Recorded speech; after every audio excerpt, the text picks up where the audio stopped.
আমরা আজকে এই বৈরাগীমুড়া অঙ্গনওয়াড়ি সেন্টারটি তালা দিয়ে দিয়েছি, কারণ আমাদের এখানে আগে যে ওয়ার্কার ছিল তিনি পেনশন হয়ে গেছে, তো আপাতত এখানে খালি আছে। তো এর জন্য কয়েকদিন আগে ইন্টারভিউ নিয়েছিল, সম্ভবত অক্টোবর মাসে নিয়েছিল। তো আজ পর্যন্ত কোনো রেজাল্ট দেওয়া হয়নি। তো আমাদের পরিবারের তরফ থেকে এখানে আমাদের পরিবারের থেকে এই জায়গাটি, তো আমাদের পরিবার থেকেও আমরা ইন্টারভিউ দিয়েছিলাম, তো আজ পর্যন্ত কোনো রেজাল্ট দেয়নি। সম্ভবত আমরা শুনেছিলাম যে অন্যত্রের লোককে দেওয়ার জন্য তারা চলছে। তো আমরা জমির মালিক হিসাবে বলছি যে আমরা আমাদের পরিবারের লোক যেন পাওয়া যায়। তো আমরা এটাই ডিমান্ড আছে যে এই পরিবারের লোকের সদস্যকে দেওয়ার জন্য আবেদন আমরা।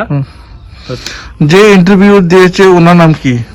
ওনার নাম মৃষ্টু দেববর্মা। মিস্টার দেবরা কত অবধি পড়ছে? BA complete. BA complete.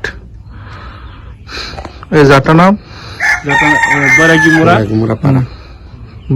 পাড়া। কোন ব্লক? কাঁচামারা ব্লক অন্তর্গত। আপনারা কি কেউ সাথে দেখা করছে?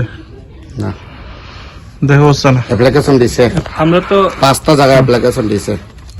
5টা অ্যাপ্লিকেশন দিয়েছি আমরা জমি মালিক হিসাবে, যাতে আমাদের পরিবারে দেওয়া হয়। তার জন্য তো আমরা বিডিওর কাছে আবেদন করেছি, সিডিপির কাছে করেছি, এসডিএম এর কাছে করেছি, মিনিস্টার অফ সোশ্যাল ওয়েলফেয়ার কাছে করেছি। তো এমএলএ হিসাবে আমাদের এমএলএ আছে, এমএলএ স্যারকেও আমরা এভাবে অবগত করিয়েছিলাম। আমরা এমএলএ কি আশা দিয়েছে? আমরা তো সরাসরি দেখা হয়নি, তো আমরা শুধু অ্যাপ্লিকেশনটা দিয়েছিলাম, ওনার অফিসে গিয়ে দিয়েছিলাম।